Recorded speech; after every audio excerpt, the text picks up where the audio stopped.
Hello students, welcome to Adroid competitive classes. Adroid competitive classes में आपका स्वागत है भाई।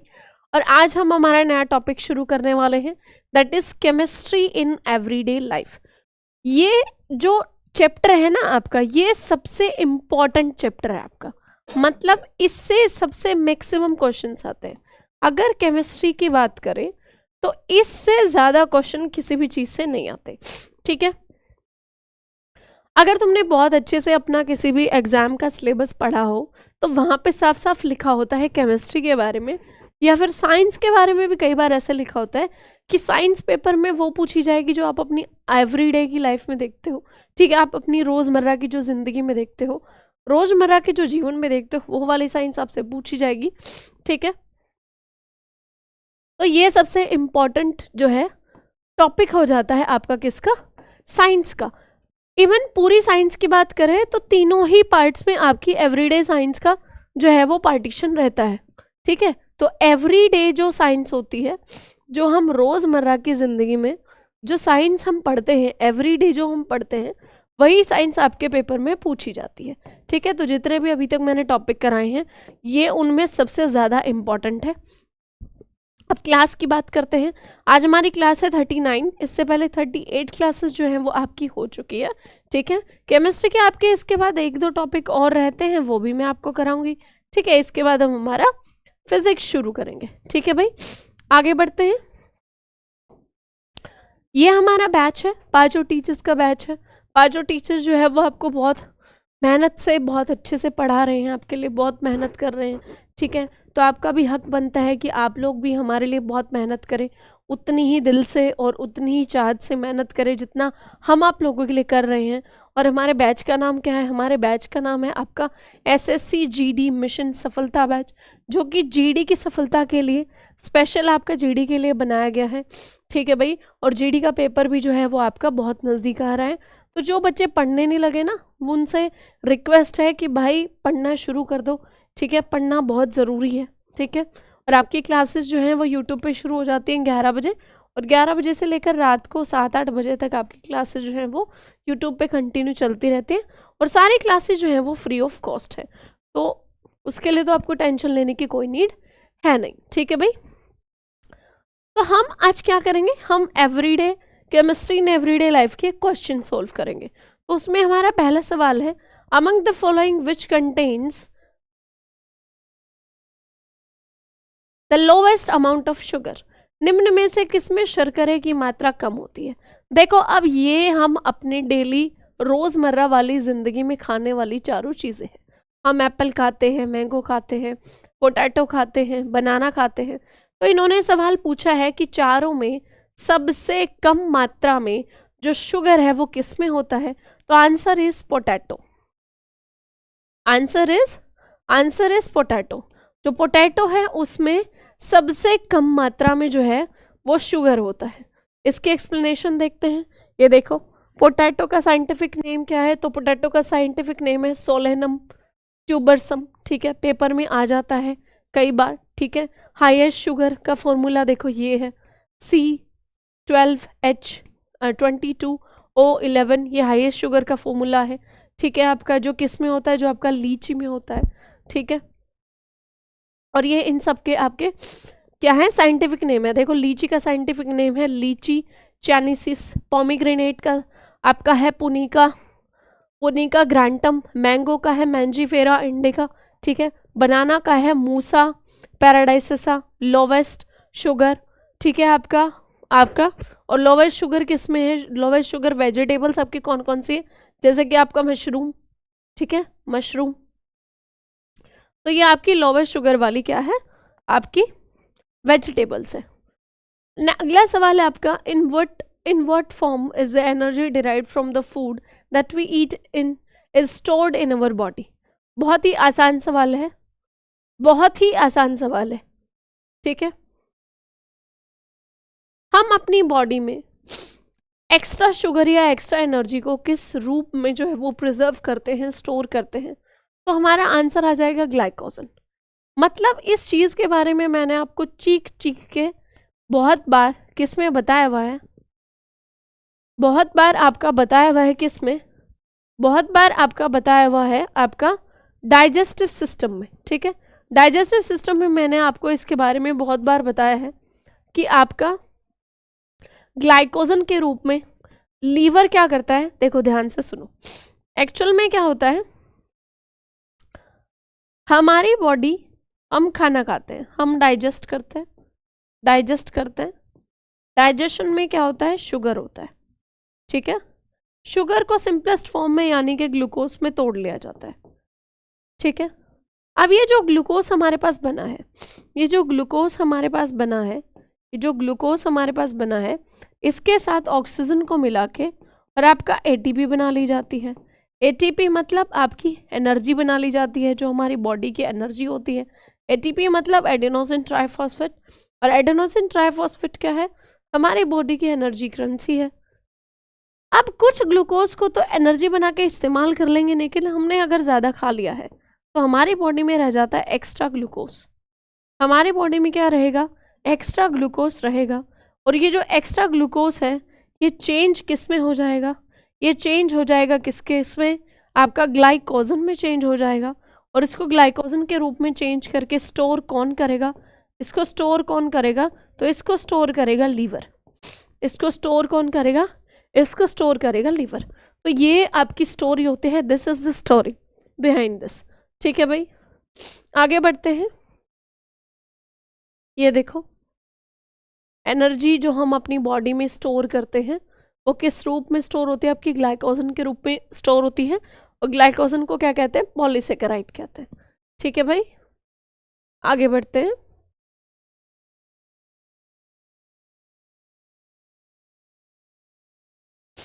अगला सवाल है, which of the following are food preservative. इनमें से कौन कौन से फूड प्रिजर्वेटिव हैं, ठीक है।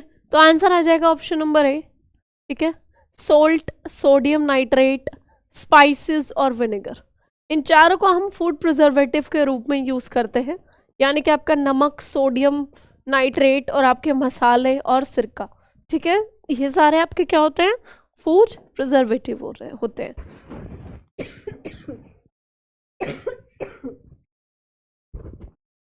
सॉरी भाई, मुझे कफ और कोल्ड हो रहा है बहुत तेज। अगला सवाल देखते हैं, which is the most popular call in commercial use. हमारे पास 4 तरीके के कोयले होते हैं। ये 4 तरीके के कोयले किस आधार पे बांटे गए हैं, इनकी क्वालिटी के आधार पर, ठीक है। क्वालिटी के बेस पे, बेस्ड ऑन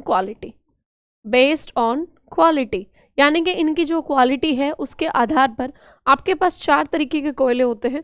पूछा गया है मोस्टली हम कमर्शियल यूज में कौन सा इस्तेमाल करते हैं, तो आंसर तो यहाँ पे आ जाएगा बिटुमिनस। लेकिन इनके बारे में हमें डिटेल में पढ़ने की जरूरत है, जो कि मैंने सॉल्यूशन में लिखवाया भाई। ये देखो मैंने क्या कहा कि आपके जो कोल हैं वो 4 आपके क्वालिटी के बेस पे आपके 4 टाइप में बटे गए हैं, ठीक है। उसमें से आपके 4 टाइप कौन कौन से हैं हमने पीछे देखे। एक आपका कौन सा बिटुमिनस है, एक एंथ्रेसाइट है, एक पिट है और एक लिग्नाइट है, ठीक है। जो कमर्शियल यूज में बिटुमिनस यूज होता है वो आपका डार्क ब्राउन कलर का होता है और उसमें 45 to 86% आपका क्या होता है, कार्बन होता है। ये आपकी कार्बन की मात्रा इसमें परसेंटेज के रूप में बताई जाती है, ठीक है भाई।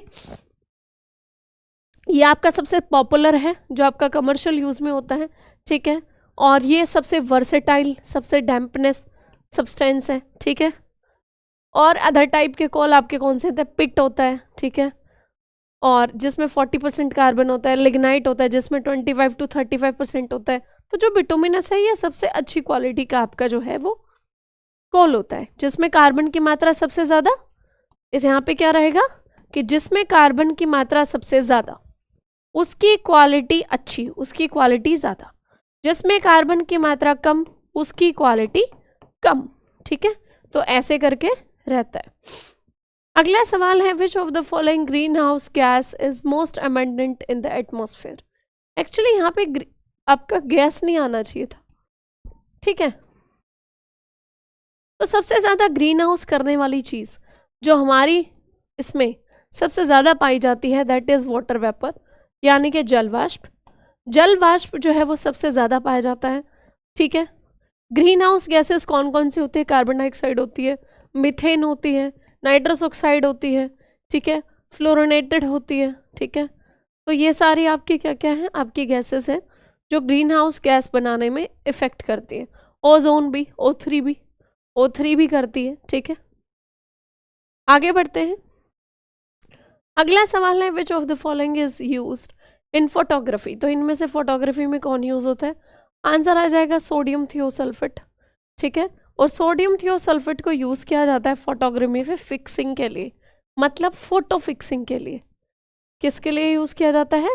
फोटो फिक्सिंग के लिए इसको यूज किया जाता है, ठीक है भाई। ये देखो सोडियम थियोसल्फेट, इसका फॉर्मूला हो गया आपका। तो इसको किसके लिए यूज करते हैं? इसको फोटोग्राफी में फिक्सिंग एजेंट के रूप में इसको यूज करते हैं। आगे बढ़ते हैं। अगला सवाल है dash is found in association composed of calcium with rocks carbonate.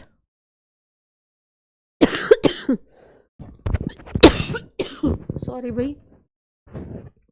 तो कैल्शियम कार्बोनेट की रॉक पूछी गई है, ठीक है, कि कैल्शियम कार्बोनेट का जो चट्टान बनती है, और उस चट्टान को क्या कहा जाता है? तो आपके उस चट्टान को कहा जाता है लाइमस्टोन, ठीक है, यानी कि चूना पत्थर। और चूना पत्थर ही आगे जाके आपका और प्रेशर पड़ने से और केमिकल रिएक्शंस होने से आपका क्या बन जाता है? आगे जाके संगमरमर का पत्थर आपका बन जाता है, ठीक है भाई।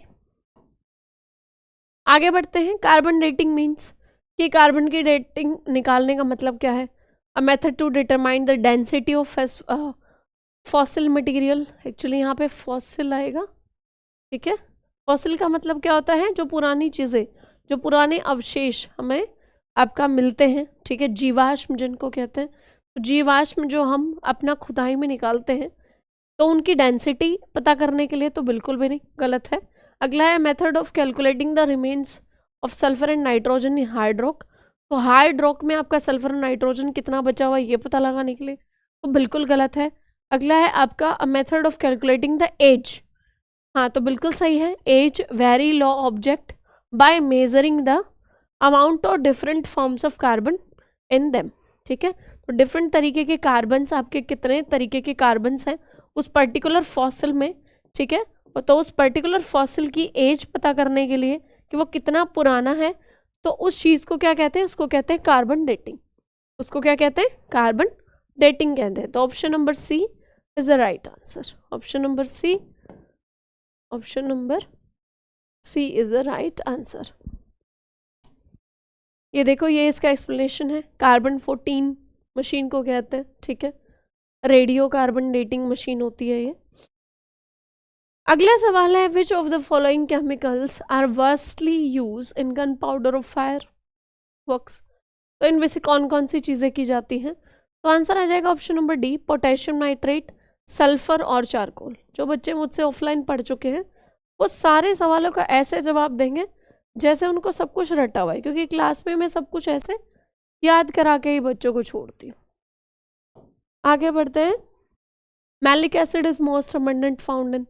मैलिक एसिड इसमें सबसे ज़्यादा किस में होगा? एप्पल में होगा, सीधी सी बात है, ठीक है। मेलानिन प्रोडक्शन में हेल्प करता है आपका Apple. Source of malic acid क्या क्या है? तो देखो, एप्पल, आपका चेरीज जितनी भी होती हैं, स्ट्रॉबेरीज, पपाया, ठीक है, pineapple, oranges, grapes, apricots etcetera, ये सारी आपकी क्या है? मैलिक एसिड को प्रमोट करने वाले फ्रूट्स हैं। अगला है आपका विच of the following is an example of perishable food that cannot be stored for more than a day or two at room temperature. They have a shelf life 1 or 2 days. तो इसमें से कौन सी ऐसी चीज़ है जो सिर्फ हम 1 या 2 दिन के लिए रख सकते हैं, 1 या ज़्यादा से ज़्यादा 2 दिन, ठीक है, और उससे ज़्यादा इसकी शेल्फ लाइफ नहीं है, नहीं तो वो ख़राब हो जाता है, ठीक है, नॉर्मल रूम टेम्परेचर पे। तो क्या बिस्किट के साथ ऐसा है? बिल्कुल भी नहीं है। बिस्किट को आप कितने भी दिन रखे रह सकते हैं। ड्राई फ्रूट्स के साथ ऐसा बिल्कुल भी नहीं है। स्पाइसेस के साथ ऐसा बिल्कुल भी नहीं है। तो रह क्या गया? रह गया आपका मिल्क। दूध को आपको पता है कि अगर नॉर्मल टेम्परेचर है, मतलब आपका एक ऐसा मौसम चल रहा है, ना सर्दी है ना गर्मी है, तो वहाँ आप ज़्यादा से ज़्यादा 1 या मैक्स टू मैक्स 2 सिर्फ 2 दिन के लिए दूध को रख सकते हैं, उसके बाद तो दूध फटेगा ही, ठीक है।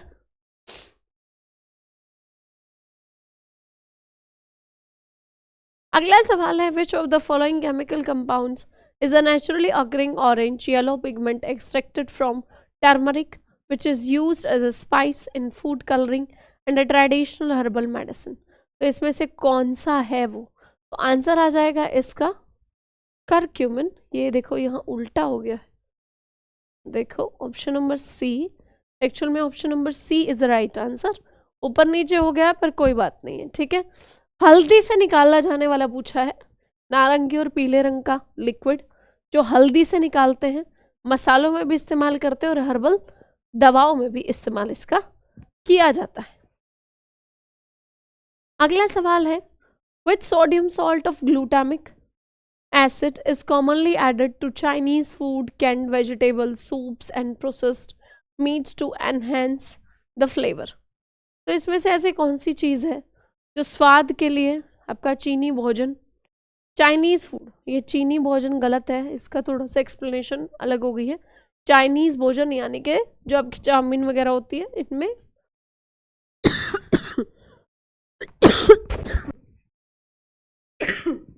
सॉरी भाई, थोड़ी ज़्यादा ही खराब हो गई है, ठीक है।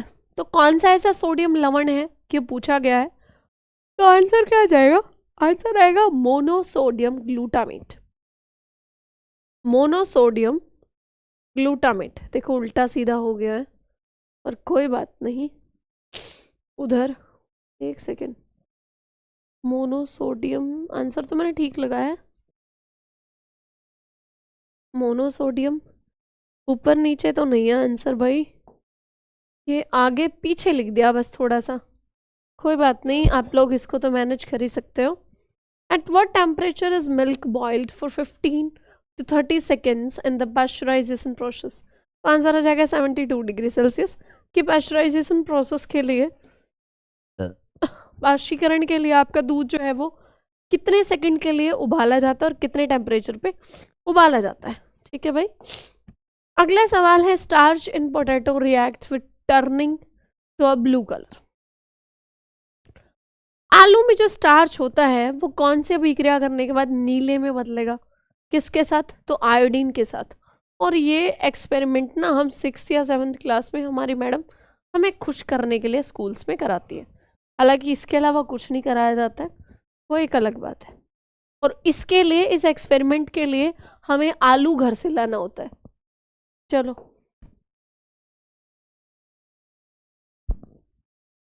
अगला सवाल है, vinegar used in cooking contains which of the following compounds. तो खाना पकाने में इस्तेमाल होने वाला सिरका कौन सा यौगिक है? हमने पहले बहुत बार पढ़ा है कि सिरका है एसिटिक एसिड, तो ये तो आप भूल ही नहीं सकते, एसिटिक एसिड, ठीक है। आगे बढ़ते हैं। अगला सवाल है, cobalt therapy is the medical use. आपको पता ही है कि कोबाल्ट 6 थेरेपी है जो कैंसर ट्रीटमेंट में यूज की जाती है। इसमें पूछा है कि इसमें से कौन से रेज उसमें इस्तेमाल होती हैं, तो दैट इज गामा रेज। जो गामा रेज होती हैं वो आपका कोबाल्ट 60 वाले ट्रीटमेंट में यूज होती हैं, जो कि आपका किसके ट्रीटमेंट में यूज होता है? कैंसर के ट्रीटमेंट में जो है आपका इस्तेमाल होता है। अगला सवाल है, dash is use to get rid of indigestion. आपको पता है इंडाइजेशन का मतलब क्या है? इंडाइजेशन का मतलब है एसिडिटी बनना। जब हमारे पेट में एसिडिटी बनती है ना, तो हम क्या करते हैं? हम इनो पीते हैं, इनो। और इनो क्या है? इनो क्या है? इनो आपका कैल्शियम कार्बोनेट है, और इनो क्या है? आपका एक बेस है ना, एक बेस है। तो बेस है मतलब वो एसिड को खत्म करने वाला है, इसका मतलब हम क्या लेते हैं? एंटा एसिड्स लेते हैं, एंटा एसिड्स, ठीक है भाई। आगे बढ़ते हैं। अगला सवाल है, which vegetable contains a chemical called anthocyanin that turns pink reddish in the presence of acid turn purple when neutral and turn blue और green when mixed with alkaline substance। हमने बहुत बार पढ़ लिया ये, और ये कहाँ पढ़ा था? एसिड बेस एंड सोल्ट वाले चैप्टर में पढ़ा था, जिसमें हमने नेचुरल पीएच बताने वाले, हमारे पास जो नेचुरल आपके इंडिकेटर थे, natural indicators, natural indicators of acid and base, of acid and base. ठीक है, तो नेचुरल इंडिकेटर जो एसिड और बेस के थे उनमें हमने पढ़ा था क्या, रेड कैबेज। तो रेड कैबेज आपका ऐसा ही होता है, आपको पता ही है। ठीक है, कैसे कैसे रिएक्ट करता है आपका, कि एसिड की प्रेजेंस में कैसा हो जाएगा, रेड पिंक, और आपका पर्पल होगा तो न्यूट्रल, और अगर बेस होगा तो ब्लू और ग्रीन। आगे बढ़ते हैं। अगला है आपका which organic compound is used to manufacture soap, rayon, paper, explosive, dyes and petroleum product. तो इसमें से कौन सा ऐसा यौगिक है जो इन सब में इस्तेमाल होता है, and that is NaOH, that is NaOH। ठीक है, NaOH का मतलब क्या होता है, सोडियम हाइड्रोक्साइड। तो सोडियम हाइड्रोक्साइड को इन सब इंडस्ट्रीज में यूज करते हैं, सोप की इंडस्ट्री में, रेयन में, पेपर में, एक्सप्लोसिव में। रेयन आपको पता है ना, फैब्रिक होता है एक, डाई वाले में, मतलब डाई करने में, पेट्रोलियम प्रोडक्ट, ठीक है, जितने भी होते हैं उन सब में इसका इस्तेमाल आप लोग करते हो। अगला सवाल है which red orange pigment found in plants and fruits, especially carrots and colourful vegetables, acts as a powerful antioxidant that can benefit our brain, skin, lungs and eye health। बहुत ही इंपॉर्टेंट सवाल है, बहुत ही इंपॉर्टेंट, और आज का आखिरी सवाल है कि पौधों और फलों में विशेष रूप से गाजर और रंगीन सब्जियों में ऐसा क्या पाया जाता है, ऐसा कौन सा लाल रंग का वर्णक होता है जो क्या करता है, जो हमारे मस्तिष्क, हमारी त्वचा, हमारे फेफड़ों और हमारी आंखों के लिए बहुत अच्छा होता है, that is beta carotene, that is beta carotene. Clear है भाई? तो आज के लिए इतना ही, ये आज का हमारा आखिरी सवाल है। ठीक है, नेक्स्ट क्लास में मिलेंगे हम, और अभी हमारा ये चैप्टर जो है वो ख़त्म नहीं हुआ है, अभी इस चैप्टर की एक क्लास अभी और होनी आपकी बाकी है, क्योंकि ये मोस्ट इम्पॉर्टेंट आपका चैप्टर है। तो इस चैप्टर के और जितने भी क्वेश्चंस आपके प्रीवियस ईयर में आए होंगे, ठीक है, आपके 25-30 क्वेश्चन हम नेक्स्ट क्लास में आपके बचे हुए सारे क्वेश्चंस इस क्लास के सॉल्व करेंगे।